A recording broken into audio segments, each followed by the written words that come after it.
नमस्कार दोस्तों, मेरा नाम गौरव है और मैं आप सभी का स्वागत करता हूं हमारे YouTube चैनल हिंदी दिव्य कथा पर। आज मैं आपको सुनाने जा रहा हूं एक ऐसी दिव्य और रहस्यमय कथा जिसमें छिपा है जीवन का गहरा सत्य। क्या आपने कभी सोचा है कि हम मनुष्य बार बार जन्म क्यों लेते हैं? आखिर आत्मा को बार बार इस धरती पर क्यों भेजा जाता है? इसी प्रश्न को लेकर जब माता पार्वती ने भगवान शिव से पूछा, तब भगवान ने एक अद्भुत धार्मिक कथा के माध्यम से इसका उत्तर दिया। तो आइए इस आध्यात्मिक यात्रा की शुरुआत करते हैं। मनुष्य का धरती पर बार बार जन्म क्यों होता है? अंत तक जुड़े रहिए, क्योंकि कथा में छिपा है एक नया बोध, एक नया अनुभव। तो चलिए आरंभ करते हैं कथा सागर की यह ज्ञान गंगा। कैलाश पर्वत पर सुबह का समय था। आकाश में अरुणोदय की लालिमा छाई हुई थी। हिमालय की बर्फीली चोटियां सूर्य की पहली किरणों से चमक रही थी। चारों ओर एक दिव्य शांति फैली हुई थी। मंद मंद हवा में मृदंग और वीणा की ध्वनि गूंज रही थी और कैलाश की उपत्यकाओं में तपस्वियों के जाप से पवित्रता फैल रही थी। भगवान शंकर अपने ध्यान की मुद्रा में बैठे थे। उनकी जटाओं से गंगा जी की मंद धारा बह रही थी। उनके समीप माता पार्वती ध्यानपूर्वक बैठी थी। उन्होंने शिव की ओर देखा, जिनकी आंखें बंद थी, लेकिन मन सब जानता था। कुछ क्षणों तक मौन रहा। फिर माता पार्वती ने शांति भंग करते हुए धीरे धीरे पूछा, स्वामी, एक बात मेरे हृदय में बार बार उठती है, जिसे मैं आज पूछना चाहती हूं।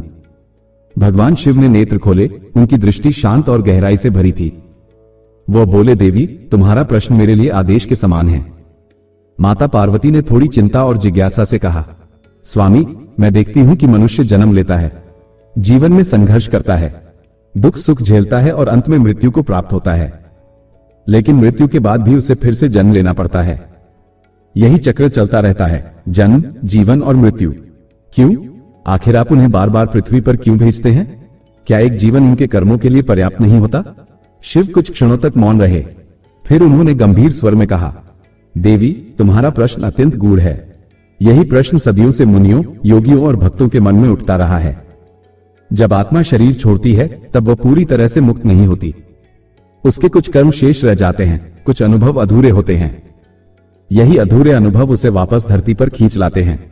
माता पार्वती की आंखों में अब और भी जिज्ञासा थी। उन्होंने आगे कहा, किन अनुभवों की बात कर रहे हैं आप, नाथ? और अगर आत्मा को सबक सिखाना ही है, तो क्या एक ही जीवन में ये सब नहीं हो सकता? भगवान शिव मंद मुस्कान के साथ बोले, देवी, आत्मा का ज्ञान और अनुभव समय और परिस्थिति के अनुसार विकसित होता है।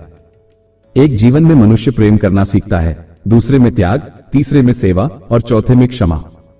और जब ये सभी गुण आत्मा में पूर्ण हो जाते हैं, तभी उसे मोक्ष मिलता है। पार्वती अभी संतुष्ट नहीं थी।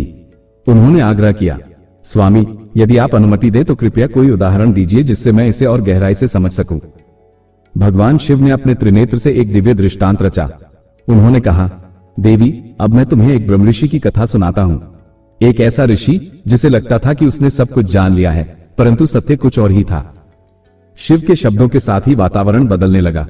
आकाश में विचित्र रंग उभरने लगे और माता पार्वती जैसे उस कथा के दृश्य में प्रवेश करने लगी। भगवान शिव की दिव्य दृष्टि के साथ माता पार्वती एक अलौकिक संसार में प्रवेश कर गईं, जहां उन्हें एक प्राचीन युग का दृश्य दिखाई दिया। एक घना वन था जिसमें एक आश्रम स्थित था। वहां वेदों की ऋचाएं गूंज रही थी और तपस्वियों की साधना से वातावरण दिव्य हो उठा था।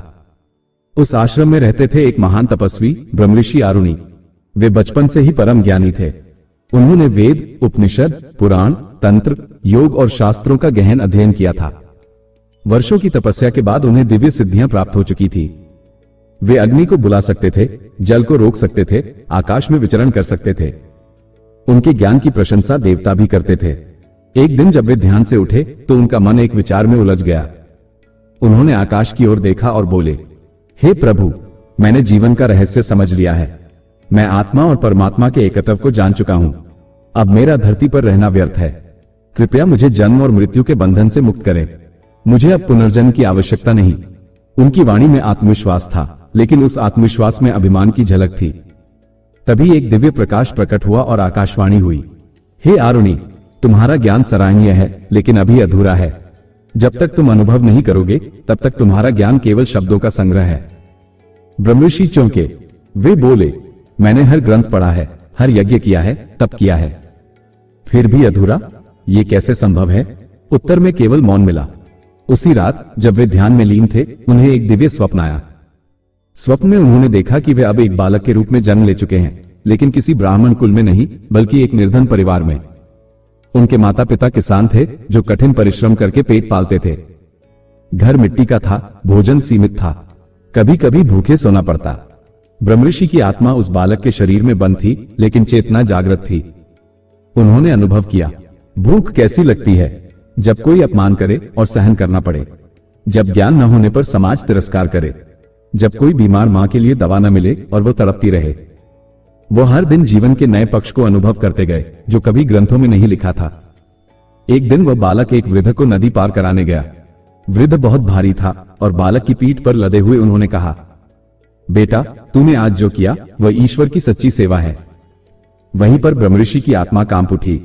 उन्होंने समझा, ये सेवा, ये करुणा, ये त्याग, ये तो मैंने कभी सीखे ही नहीं थे।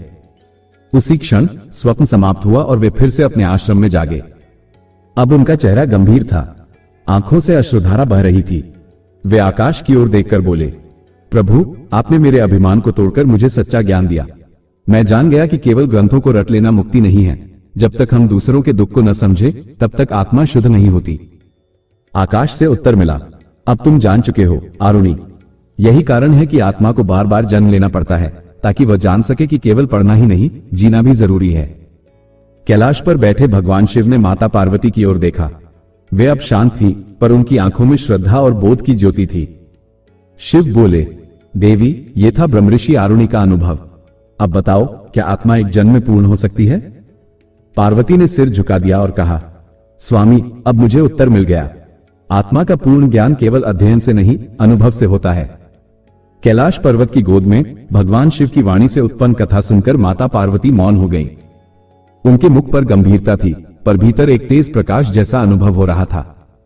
उनके मन में अब कोई शंका नहीं थी, बल्कि एक नई समझ की लहर थी। कुछ देर बाद उन्होंने शिवजी से कहा, नाथ, अब मैं समझ पाई हूं कि क्यों आत्मा बार बार धरती पर आती है। आपने ब्रह्मऋषि ऋषि आरुणि की कथा से यह स्पष्ट कर दिया कि केवल ज्ञान पर्याप्त नहीं होता, अनुभव ही आत्मा को परिपक्व बनाता है। शिव मुस्कुराए। उन्होंने पार्वती की ओर स्नेह से देखते हुए कहा, देवी, आत्मा परमात्मा का ही अंश है, पर जब वो शरीर धारण करती है तो उसे अपने स्रोत को भूल जाना पड़ता है। यही माया है। और माया के परे जाने का मार्ग केवल अनुभव, सेवा, प्रेम, त्याग और क्षमा से होकर जाता है। पार्वती ने पूछा, क्या हर आत्मा को बार बार जन्म लेना ही होगा? भगवान शिव बोले, नहीं देवी, यह आत्मा की यात्रा पर निर्भर करता है। कुछ आत्माएं बहुत शीघ्र ही अपने अनुभवों से सीख जाती हैं, कुछ को कई युग लग जाते हैं। जब आत्मा संपूर्ण ज्ञान, प्रेम और करुणा में निपुण हो जाती है, जब वो स्वार्थ छोड़कर परमार्थ में लीन हो जाती है, तब उसे मोक्ष प्राप्त होता है। फिर वो जन्म और मृत्यु के चक्र से मुक्त हो जाती है। पार्वती की आंखों से आंसू बहने लगे। ये करुणा के थे, बोध के थे। उन्होंने कहा, अब मैं भी यह अनुभव अपने भीतर संजोकर रखूंगी और हर आत्मा के प्रति करुणा रखूंगी, चाहे वो कैसी भी हो। शिव बोले, यही सच्चा ज्ञान है देवी। संसार में कोई भी आत्मा अधूरी नहीं होती, वह केवल यात्रा पर होती है। किसी को तिरस्कार से नहीं देखना चाहिए, क्योंकि वह आत्मा भी ईश्वर की ओर बढ़ रही होती है, बस किसी मोड़ पर ठहर गई है। फिर उन्होंने आकाश की ओर देखा और कहा, जैसे एक बीज को वृक्ष बनने के लिए बार बार वर्षा, धूप और वायु का अनुभव करना होता है, वैसे ही आत्मा को भी जीवन के विविध रूपों से गुजरना पड़ता है। तभी वह फलती फूलती है और अंत में परमात्मा में विलीन होती है। कैलाश की हवाओं में एक दिव्य संगीत गूंजने लगा। माता पार्वती ने शिव के चरणों में सिर झुकाकर प्रणाम किया। वे अब केवल एक प्रश्नकर्ता नहीं रही, वे स्वयं भी उत्तर का स्रोत बन चुकी थी। इस प्रकार भगवान शंकर ने माता पार्वती को यह ज्ञान प्रदान किया कि आत्मा को बार बार धरती पर क्यों भेजा जाता है। ये कथा हमें सिखाती है कि जीवन केवल कर्मों का फल नहीं, अनुभवों की पाठशाला भी है, जहां हर जन्म एक नया पाठ है और हर मृत्यु एक परीक्षा का अंत। तो दोस्तों, ये थी आज की पवित्र कथा, मनुष्य का धरती पर बार बार जन्म क्यों। इस कथा ने हमें यह सिखाया कि जीवन केवल एक अवसर नहीं, एक यात्रा है। आत्मा की यात्रा, अनुभव की यात्रा और अंततः मोक्ष की ओर बढ़ने की यात्रा। भगवान शिव और माता पार्वती के इस संवाद में छिपा है वो गूढ़ ज्ञान जो हमारे जीवन को दिशा दे सकता है। आशा करता हूं कि इस कथा से आपको भी आत्मा के उद्देश्य और जीवन के रहस्यों को समझने में सहायता मिली होगी। अगर आपको ये कथा पसंद आई हो तो कृपया लाइक करें, अपने विचार कमेंट में जरूर साझा करें और ऐसे ही और आध्यात्मिक व प्रेरणादायक कथाओं के लिए हमारे चैनल हिंदी दिव्य कथा को सब्सक्राइब करें। हम फिर मिलेंगे एक नई कथा, एक नए संदेश और एक नई सीख के साथ। तब तक के लिए जय महाकाल, हर हर महादेव।